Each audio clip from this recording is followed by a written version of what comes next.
No vídeo passado da série, eu enfatizei que o Akira escreveu a saga dos androides envolta de mistérios, pelo menos até a metade dessa história. O auge dessa aura de mistério é justamente a seção que discutiremos hoje, a melhor apresentação de um vilão em Dragon Ball, e ouso dizer, no Shonen de um modo geral, o surgimento do céu.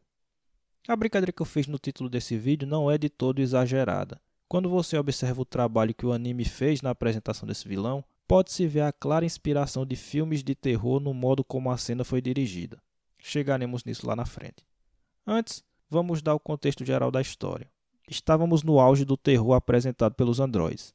Já tínhamos visto que os novos inimigos eram muito mais poderosos que qualquer dos heróis, incluindo aí o Vegeta transformado em Super Saiyajin. Além disso, o Goku estava fora de ação, ainda se recuperando da misteriosa doença do coração que o acometeu de repente. Com isso, não parecia haver esperanças de parar esses novos inimigos e impedi-los de matar o Goku, que era o objetivo para o qual eles foram criados.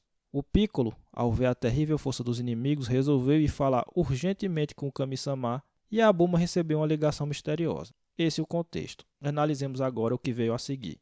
Primeiramente, vamos ver como essa parte da história foi feita no mangá. A análise aqui cobre do capítulo 357 ao 363. Em 6 capítulos, o Akira deu uma verdadeira aula de como introduzir um vilão na história. Vejamos. O cerne da coisa é o seguinte: o céu não é apresentado logo de cara. Ele não simplesmente aparece e pronto.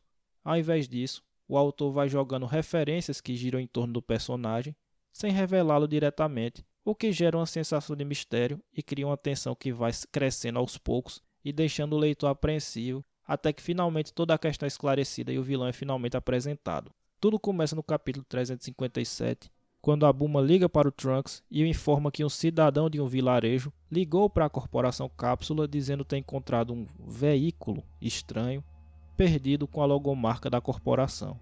Para a surpresa da Bulma, quando esse tal cidadão enviou a foto do veículo, ela percebeu que era nada mais nada menos que a própria máquina do tempo usada pelo Trunks para ver do futuro.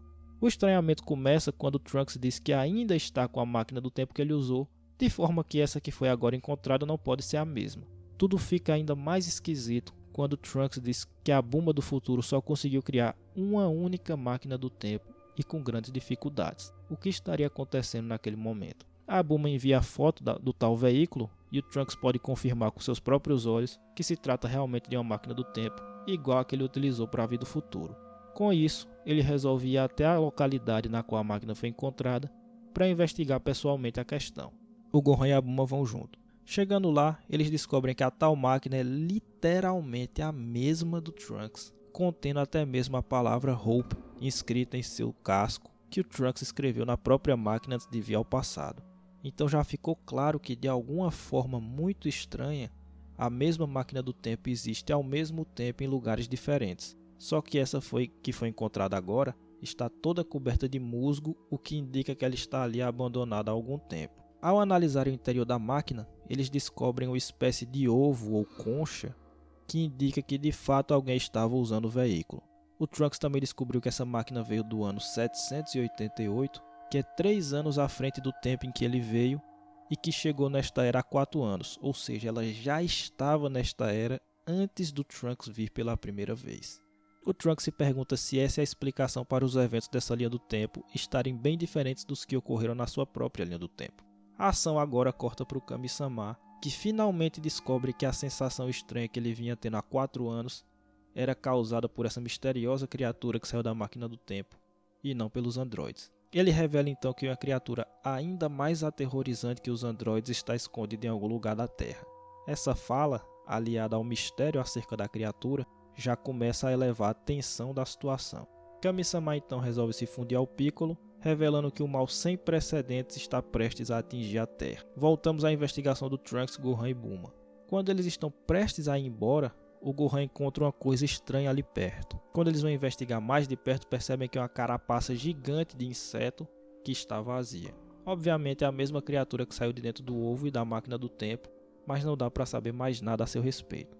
Eles então informam que a tal criatura não deve estar muito longe dali e ficam todos com um mau pressentimento. Com isso, eles vão embora. Depois de mostrar mais algumas cenas dos androides se divertindo por aí, enquanto tentam chegar à casa do Goku de carro, a cena corta novamente para o Kami-sama, que está paralisado de medo. Ele revela então que está sentindo uma horrível criatura, mas que não sabe o que é exatamente. Novamente, todo esse trabalho de mistério e estranhamento da situação, somados com a crescente preocupação de Kami-sama, faz com que a tensão vá subindo cada vez mais e nós que estamos lendo, vamos ficando cada vez mais desconfortáveis com esse mal desconhecido e perigoso que está prestes a aparecer. Aí a coisa começa a adquirir contornos de terror.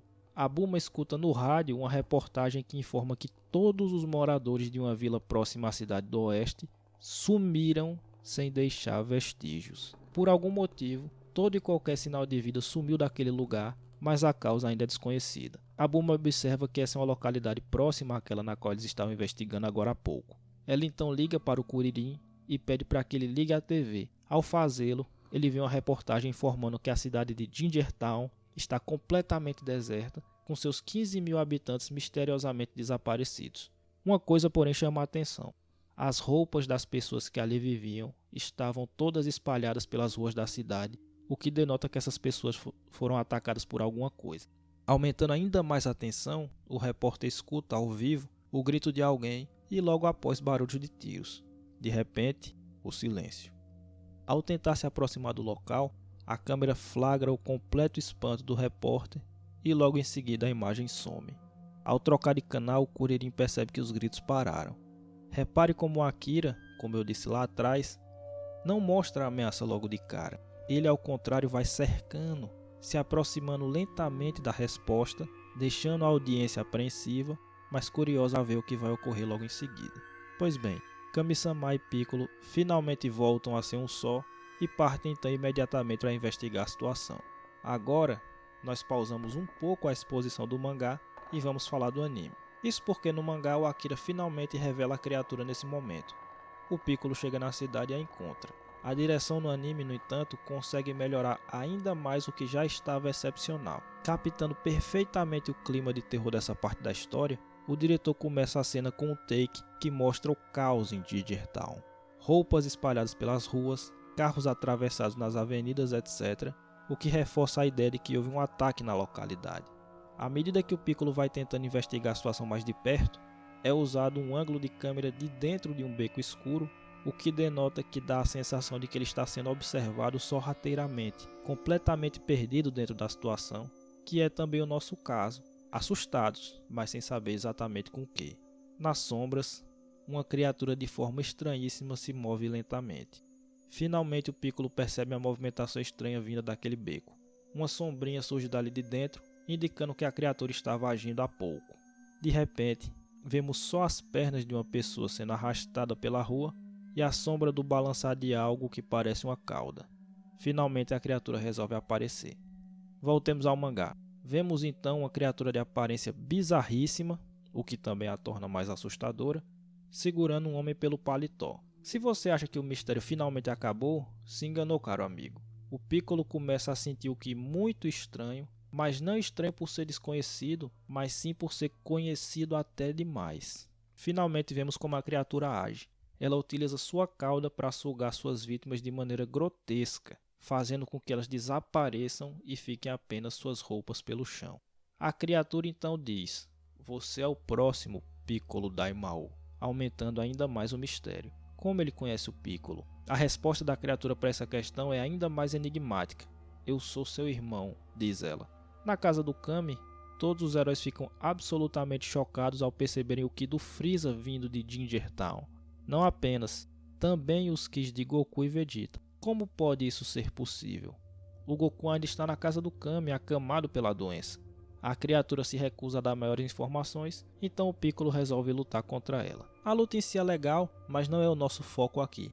O que importa é que a criatura revela que ela mesma se enviou do futuro pela máquina do tempo e demonstra saber usar o Kamehameha. O Piccolo então finge ter sido derrotado, e aí é que a criatura resolve responder às perguntas dele. O nome dessa criatura é Cell, e ela também é um androide. O motivo de ele ter o Ki de vários guerreiros é porque ele foi criado com as células de diversos guerreiros. Ele foi feito pelo Dr. Gero para ser a máquina de batalha perfeita, também com o intuito de destruir o Goku, é claro. Por fim, ele revela que voltou ao passado porque só pode atingir a sua forma perfeita ao absorver os androides 17 e 18, e que estes não mais existiam no seu tempo. O Trunks deve tê-los destruído. Então ele matou o Trunks, roubou sua máquina do tempo e voltou a uma época na qual os androides ainda existiam, no intuito de atingir seu máximo potencial. O mistério então está resolvido. Com isso, o Piccolo revela que só estava fingindo derrota e diz que agora vai enfrentar o Cell com força total. Com a chegada do Kuririn e do Trunks no campo de batalha, o Cell não vê alternativa senão fugir. Ele então usa o Taioken e vai embora, ocultando sua presença. Vejam então que o Akira aqui deu uma verdadeira aula de apresentação de personagem. Ele de fato usou um elemento central nas histórias de terror, que é o medo do desconhecido. Primeiramente, ele demonstra a terrível ameaça representada, mas não mostra quem a está causando. Ao colocar os heróis em uma situação difícil, porém que eles não sabem exatamente qual é, ele os deixa, e a nós também, em uma situação de vulnerabilidade que deixa a todos amedrontados. Kami-sama, Trunks, Gohan e Bulma, todos mostram em algum momento grande temor acerca da situação. Nós que estamos lendo também ficamos apreensivos, mas muito curiosos para ver o quebra-cabeça sendo montado, ou seja, os mistérios sendo resolvidos. Ao final, quando tudo é revelado, ele ainda deixa o gostinho da curiosidade para ver o que ocorrerá no futuro, dado que essa nova criatura é inimiga também dos outros androides e não apenas dos heróis. Como será feito o andamento da história a partir do surgimento desse novo inimigo?